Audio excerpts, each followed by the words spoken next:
You have to have a model and an existing business where the owner's doing well and they have the ability to hire somebody and they can actually have that team member, if they are working hard and they're doing the right things, make a good amount of money. That's the first. If you don't have that, nothing else is going to work.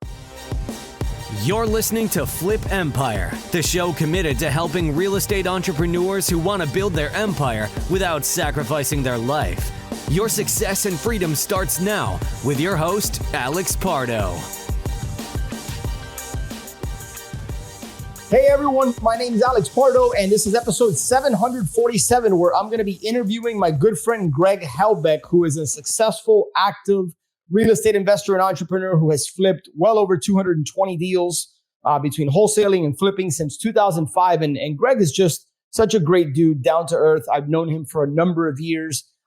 We actually hired him a long time ago, probably about 5-6 years ago, and he helped us when it came to sales training when I was running the wholesaling operation. And we reconnect today. And one of the things we're going to be talking about on the podcast, guys, is Greg runs a 7-figure business with a small team of 4. And he's done it in a very unique and different way. So we're going to be talking about how you can build a highly profitable real estate business without having to build and scale a team, and doing it while retaining your talent. In other words, retaining your team members. He doesn't experience a lot of turnover.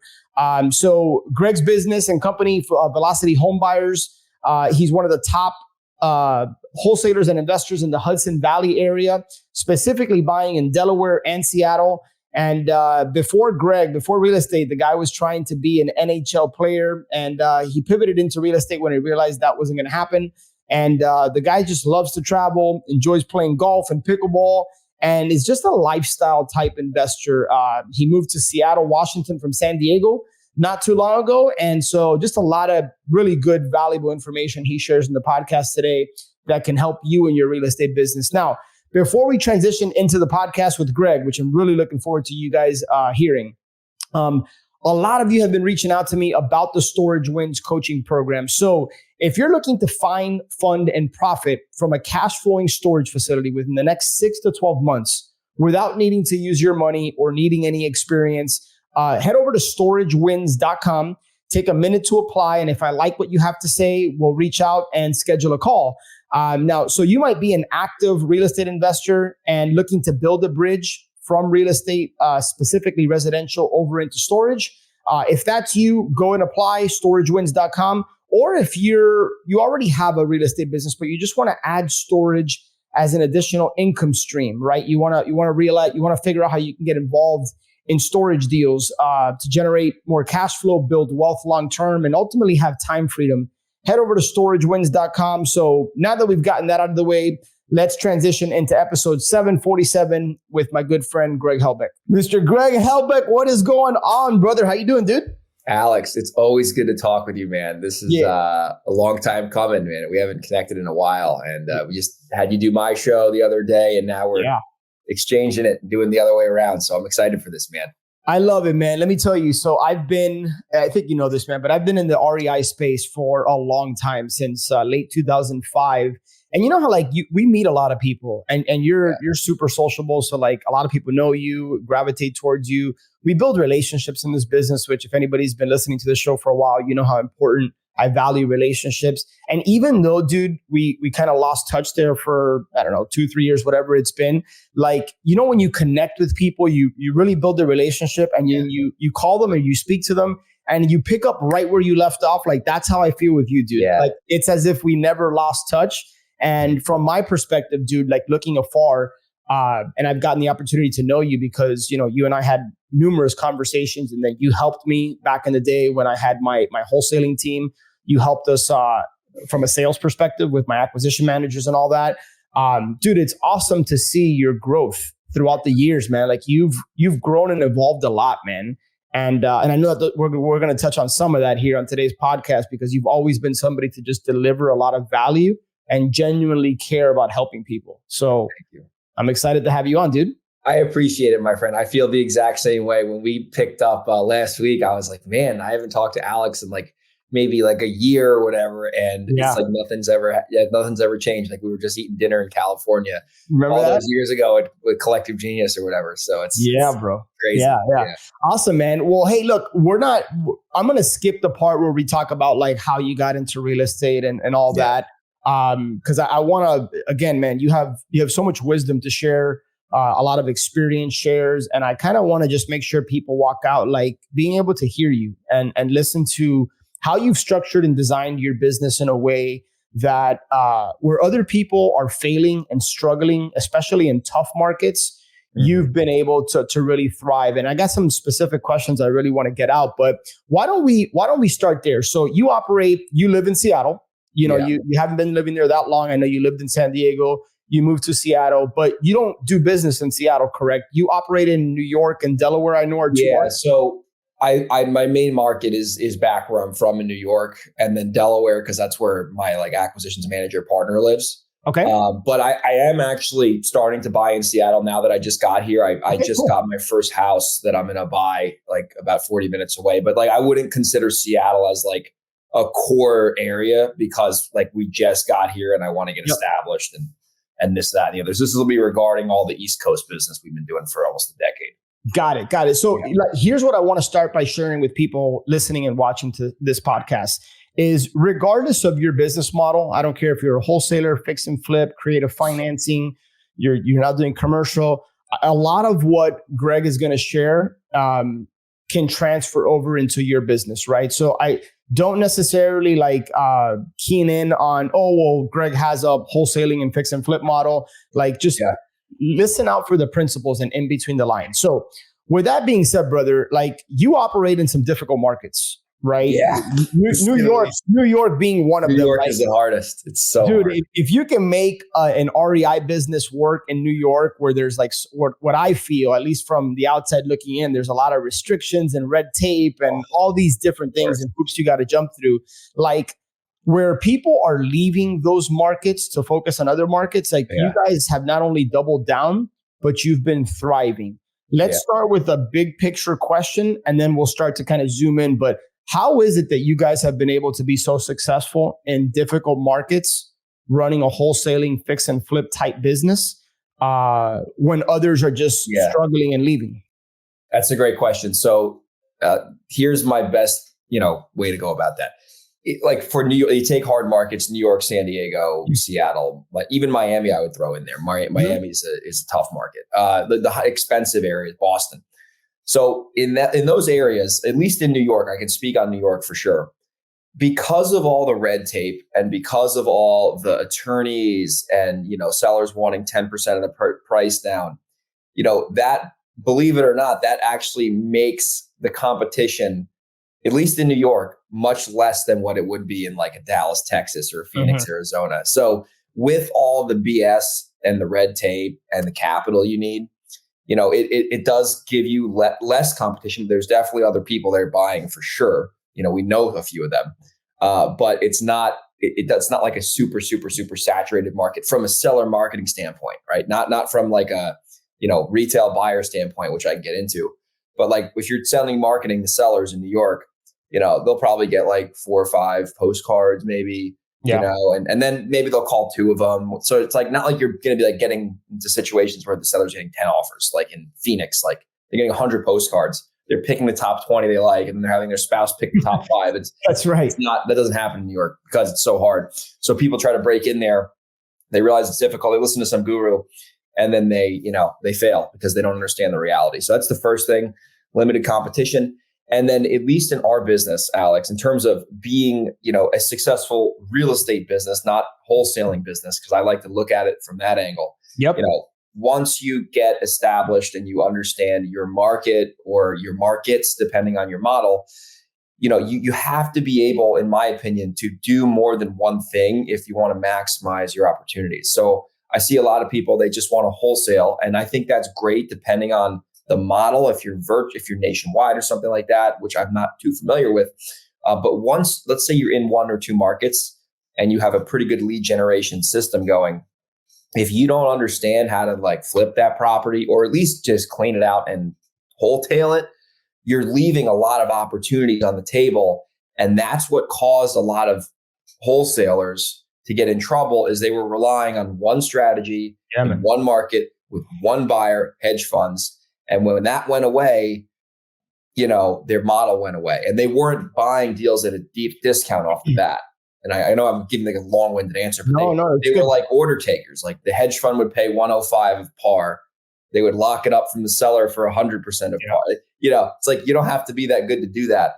But like in our area, the hedge funds never bought. So I always had to buy the house at a reasonable price in order to make a fair profit. So like you know what I mean? So like we've always had to follow these principles.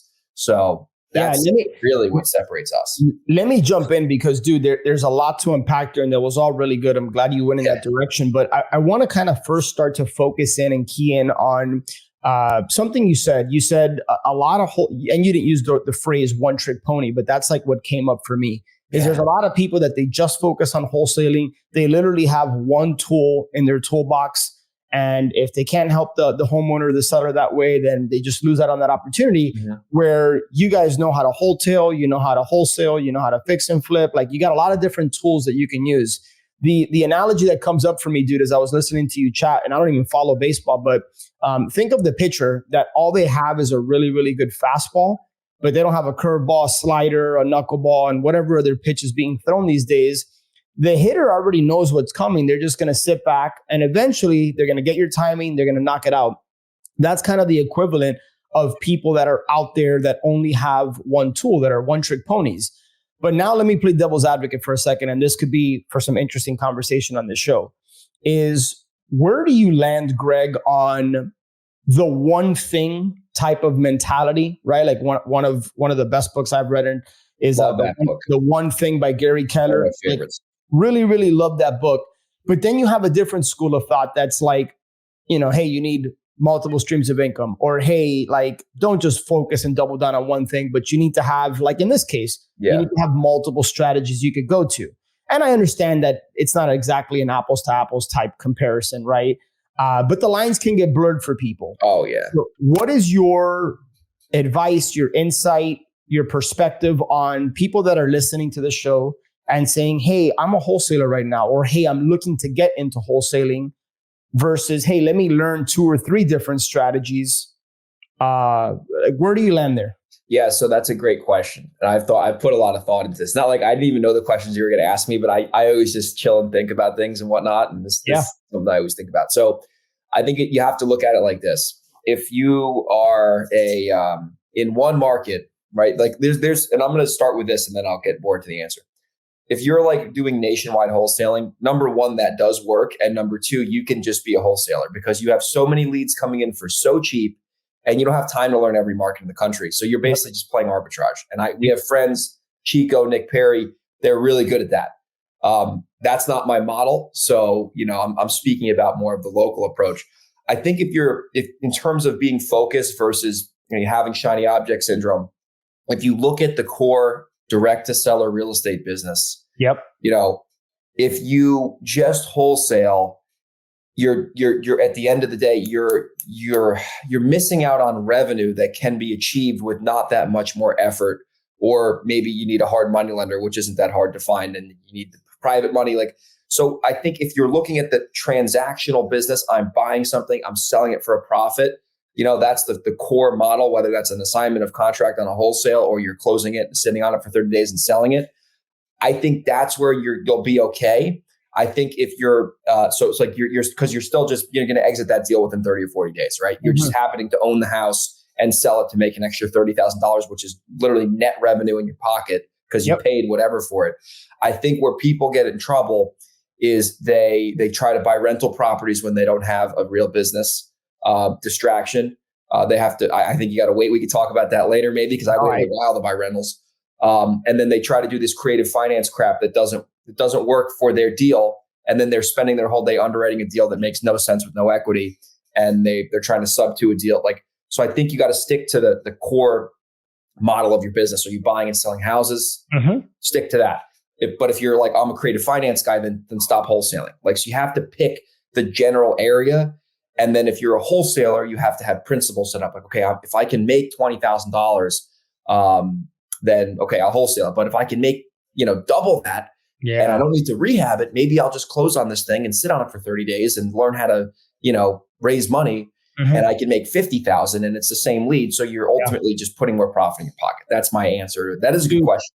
No, I love it, man. And thank you for the direct answer. And there's a lot of things that hit me there that I really enjoy. First of all, let me start with the last thing you just said.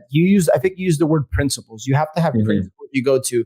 A mutual friend of ours, who I won't mention his name just because I don't know if he'd want me to, but let's just say he runs a very big wholesale operation. And when I say big, I'm talking 6 figures a month. And his rule of thumb, his principle, to use your word, Greg, was, if I can make on a wholesale 40%, at least 40%, or no, if I can make 40% of what I would have made on a rehab, then I'll just wholesale it.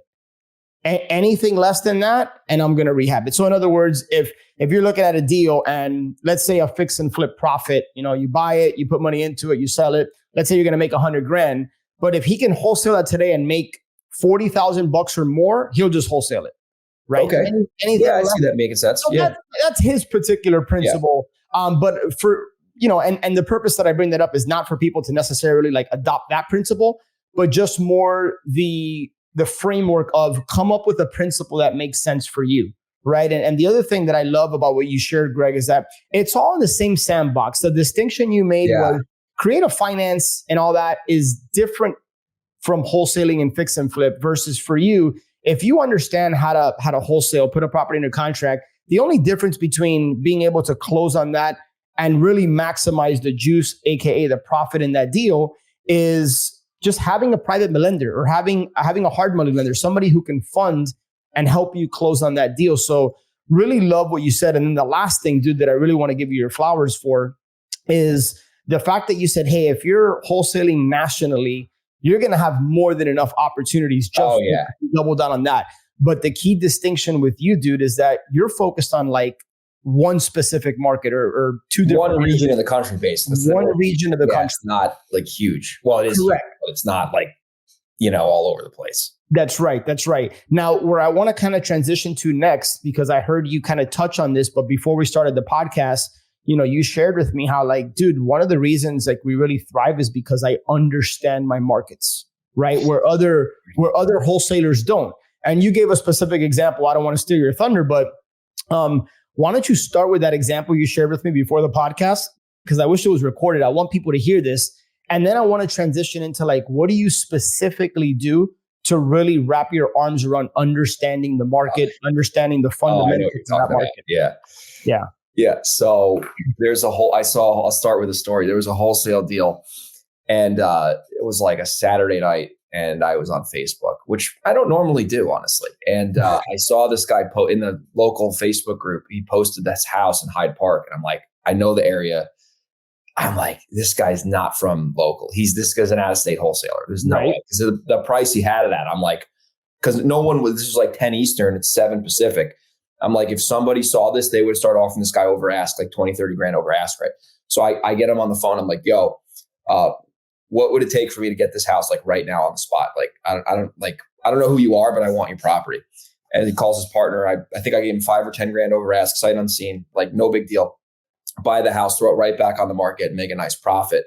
Mm-hmm. And, I'm like, and the wholesaler made 120,000 or 110,000. He made a huge spread. I don't care. Nice rip. Yeah. Yeah. It doesn't matter to me. Paid wholesale fees like huge like that. And I'm happy for the guys. Yeah. So I was like, this guy just didn't understand like the market. He didn't understand what he had here. He could have made probably, $150,000, $200,000 on this thing because he bought it so cheap. So I see these people making this mistake. They don't know their market. And this was a national guy. So I understand his model, like he's buying and selling all over. But the wholesalers who want to thrive in their local market, they don't understand, especially like in New York, like school districts matter, lot size matters. Yeah, man. The style of house matters. I see these new wholesalers sending me deals in my market and they're trash. And like, they don't understand like a 1910 house is going to cost 120 grand to rehab, on the light side. And they're pegging the repairs at like 50 grand. I'm like, dude, 50 grand, you can't even get through the kitchen. So like, they don't understand their local, and this could be in any market, doesn't matter. I'm just using New York because I know it. Seattle's a whole other market I'm learning, and that's going to take time. Mm-hmm. But when you understand your market, you're going to be able to maximize your leads, because I'll give you another example, short one. Yeah. Guy called me This was maybe 2 years ago. He had a piece of land right near New York City, like 30 minutes from Manhattan, and he wanted market value for the land. And the property, like, built, it was an infill lot. It wasn't like raw land or like in the middle of nowhere. He wanted $600,000 for it, which is like the appraised value. I offered him $570,000, which I didn't steal at all. Made $50,000 wholesale on that to a builder who's building, I think he already finished it, a $3.5 million house. Wow. Because I knew the market and I knew what the dirt was worth and I knew the zoning and all that stuff. I didn't have to sell the guy at all. $30,000 off of 600 is nothing. The guy was super rich. He didn't care. Closed in 30 days. So like, the market knowledge is how you can maximize your marketing. And that's where I see, like, a lot of the deals that you get are like, to the newbie, you think it's some screaming hot motivated seller in a ranch house. It's easy to comp. Like that's not reality now. Like, you have to know that market and look at it from a different, set of eyes, because you're going to miss these opportunities that you can convert and turn into revenue. And that's why a lot of wholesalers, especially wholesalers only in a local market, get in trouble, because they just don't understand what they have on their hands, because they haven't studied that market. Right. I just wrote down what you said, dude. I love that quote. The market knowledge is how you can maximize your marketing. And you didn't say this, but to take it a step further, when you're able to maximize your marketing, you're able to generate more revenue, drive on the same end. Yeah. Dude, so important. And man, you know what? One of the things that I've coached a lot of people throughout the years, and Greg, I know that you've worked with people and helped investors with sales, and you've hired. And so like, you've been there, done that.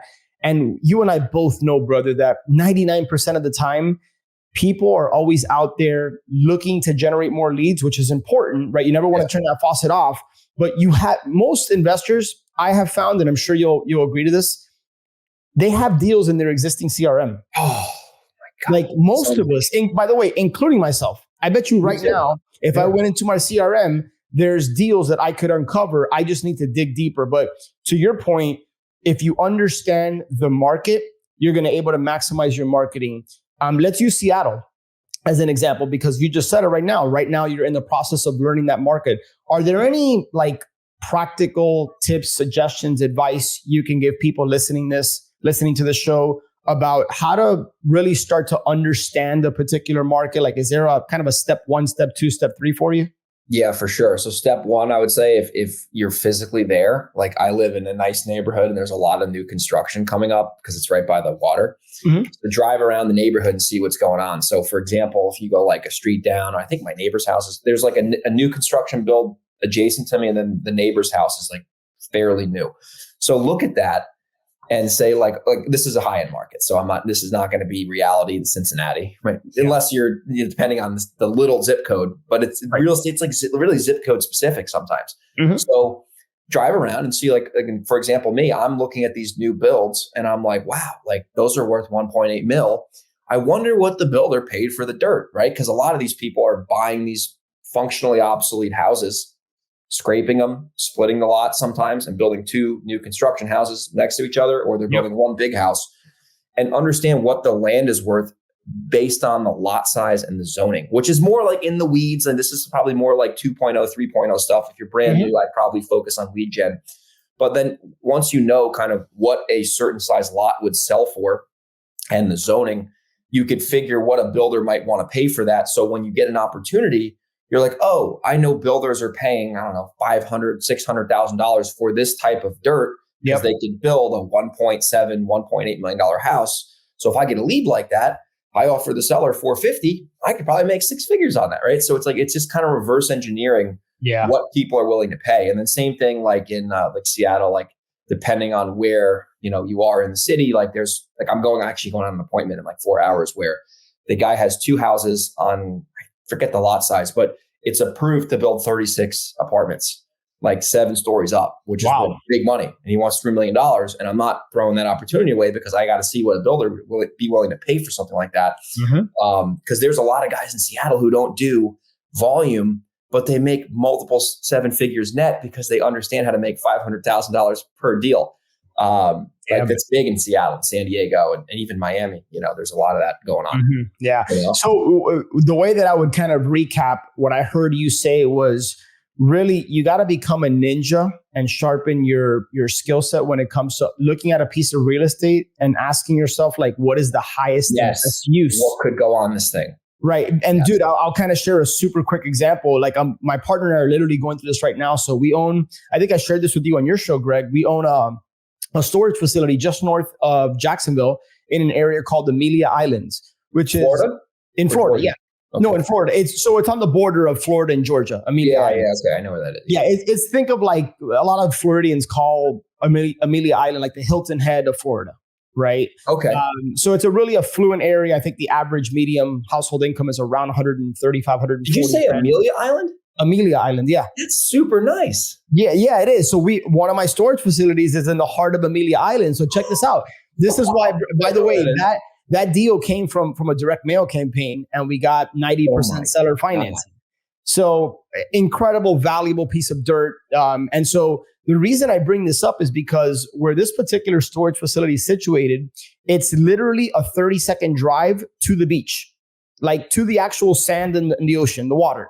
Like we could walk to the beach from our storage facility. And ever since we bought it, I've told my partner, I'm like, man, like we're sitting on a valuable piece of dirt. Forget the storage facility and the income it produces. That's one thing. But like we've been having conversations for like the last 6 months about like, what is the highest and best use of this almost 2-acre parcel we have with a storage facility on it? I don't think it's storage, right? It's like, but there's no apartment building. So like we're now in the process of like starting to devote more time and energy into asking ourselves questions like what you just brought up is like, hey, like what is the value to a developer that is able to build vertically, right? And so now we're digging, it's zoned for self-storage. So we're trying to figure out like, okay, well, what is the process of rezoning to potentially multifamily? And is there a developer where that piece of dirt is much more valuable than the income the storage facility produces? So anyways, I bring that up because I'm thinking along those lines as well, is looking at every individual deal and saying, hey, what is the highest and best use for this piece of real estate? That is a great example because, like I said, I'm not a Florida expert at all, but waterfront property is scarce, right? Even in Florida where it is a panhandle. And I can, I don't know that local market, but they're not making more of that. This isn't Dubai. They're not creating islands, right? That's going to be worth something. This is not Dubai. I love the way you put that. 100%. We're not making islands. No. Awesome, man. Well, hey, as we start to kind of wind down here, dude, I want to transition into one of the areas that I believe like you're prospering where others are not. Is you and I have both seen, and by the way, I've experienced this, where you have, you hire people on your team because you're tired of being a one-man or a one-woman show, and you start to build a team, whether it's assistants, lead managers, acquisition managers, disposition, TCs, the whole nine. You start building a team, but then you experience turnover, right?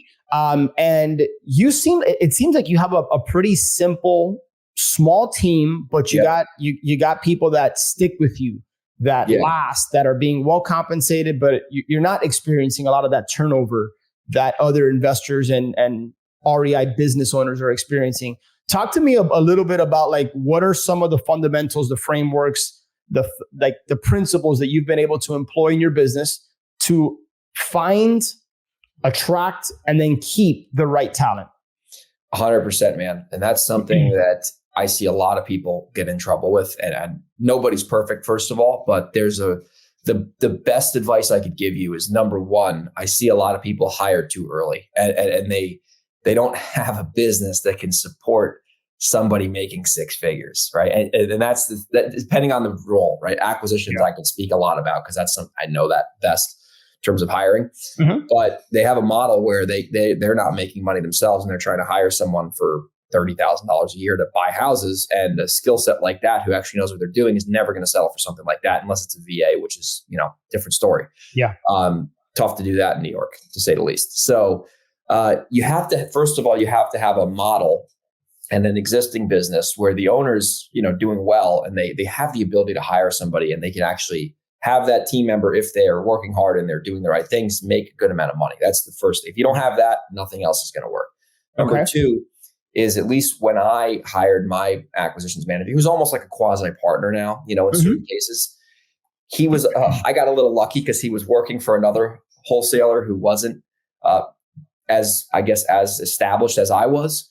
So his income was very, funky, right? with the other investor, but he also learned the game through this other guy, and he kind of got his teeth cut and, went through his, like, I guess, growth, growth pain or whatever you want to call it, growing pains with growing pains. Yeah. Well, I got a little lucky there. So I'll be the first to admit that.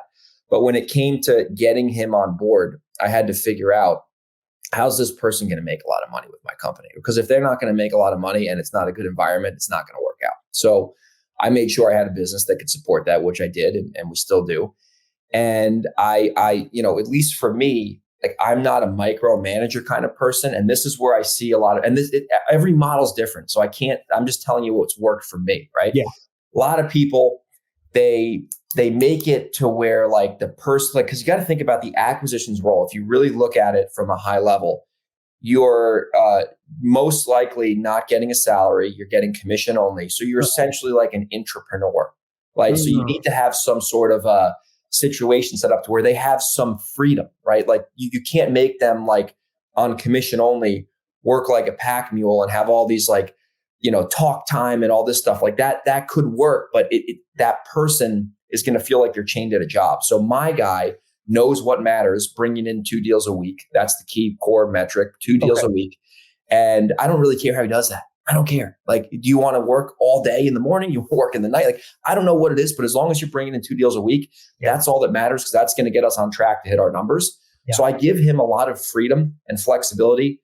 I don't audit his calls because he knows how to close deals, right? He's been doing it for like 4 years, and he knows what success looks like, which is bringing in 2 deals a week for them on average. Obviously, there's ups and downs with that. And, his comp, and there's the third thing, the third thing is I pay him a lot of money for deals. I pay him like at minimum 15% minimum, right? And there's some deals that, we have a different setup because it's almost like a quasi partnership now, where he'll make 25% of the deal, but he's kicking in money for marketing, that's a different kind of topic, but he has like some skin in the game now, but he's making a lot of money per deal. And it still allows us to have around a 45 to 50% net margin on the company because I don't have a giant team with giant overhead, and our marketing is somewhat dialed in, so he can make a lot of money. The company can still net a lot of money. Yeah. And, it makes him feel, and which is true, like he's basically like a partner at this point. And I don't mind giving up more of the revenue if I don't have to get involved in the weeds. That's right. So I see a lot of guys, they're going out, they're not getting a lot of leads. They're trying to pay their guys 8% of the net profit. They're making, $1,200 commission checks. They're doing 3.5 deals a month. They're making $4 or $5 grand a month. And they're like, this is not worth it. I'm busting my balls all day with these sellers to make what? $1,200. It's not worth it. So, there's been commission checks where I've paid $50,000 out. 50. And I bet you're thrilled about it. Dude, more than happy, right? Yeah. There's been one, the average probably commission check I'm paying is like $6,000, probably $7,000 per deal, right? So that's good money for somebody, especially if they don't have a fraction of the overhead I have. That's right. And that's what I've found to work for me. And I'm not a big micromanager kind of person. I just don't like doing that.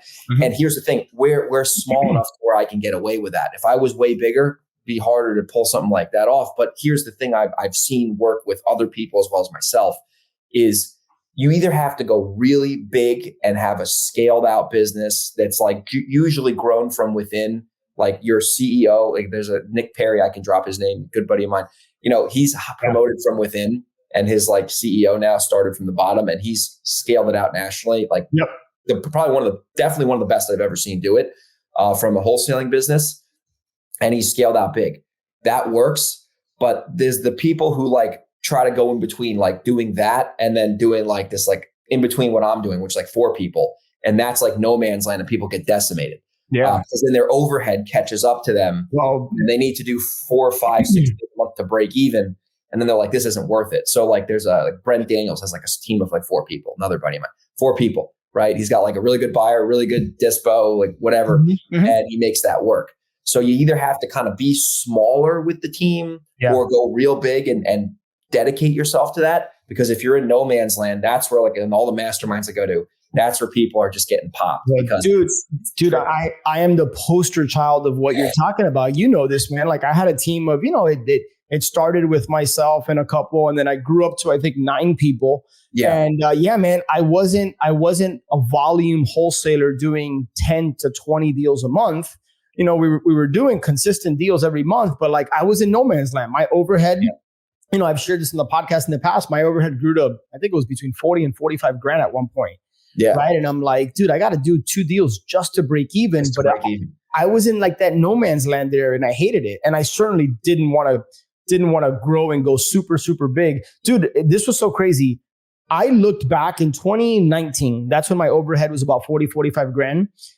I was making more my first couple years in the business by myself. I was netting more than when I was, now granted, I wasn't talking to sellers or buyers or doing any of that stuff. I had team members doing that, but I still had different headaches managing the team. You're still managing it. That's the thing people don't talk about. You're 100%. Still in the weeds, just in a different way. Absolutely, dude. And I was making more by myself when I got started than I was, 15, 16 years into the journey, having a team of 9. I'm like, man, this is not what I want. That's part of the reason I transitioned into storage, and that's a different conversation. But man, I'm so glad to hear you say that. I wrote down a couple things while you were chatting here. You said you started off, and I hope people caught this, and if not, hear my voice. You said, how is this person going to make a lot of money with my company?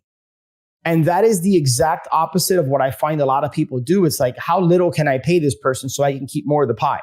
Right. And like a friend of mine always says, I'd rather have 50% of a watermelon than 100% of a grape. Right. And I think people need to switch their mindset, man. You started by asking, how is this person going to make a lot of money with my company? And it's such a different type of way to think and a different question to ask. You're not like, hey, how can I find an awesome person and pay him 5% of the deal or pay him very little, right? Like what I got from what you shared was, hey, your guy is very well compensated. He's likely not going to leave you because he's happy. He has room for growth. You're empowering him. And then the second thing I wanted hopefully people to catch was and I summarized it like, don't micromanage on the how, but focus on the results. Right. Yeah, just I get 2 calls a week usually. Hey, 2 deals. Like I think he brought in 2 last week, and I'm like, all right, cool. Like, and then it's my job, and because here's the thing, and that I appreciate you summarizing that so people can get the points. Because I'm a smaller business in terms of like I don't have a scaled out team to the max. I'm still involved in my business. Like, and I'm not ashamed to say that. It is what it is. Like, I'm not like, oh my God, I'm working. Like, I'm still selling the deals. I'm raising capital. I oversee some of the stuff. I have some admin stuff off my plate, but I'm still doing some of it. And I'm okay with that because the margins are there. Yeah. And the main thing I don't like doing is dealing with sellers because that takes up the most time. And, Brett's probably better at that than me now at this point. Right. Yeah. Here's one more thing where I just wanted to make this one more. This is where I see a lot of people when they hire people, they have to either accept this or grow beyond this. And I'm still in this right now. So I'm still in this seat. Is the reason people hire teams and then they try to abolish these teams is because they think, and this is where like a Nick Perry has done extremely well at evolving, is the people, the owners are still having to make decisions all day.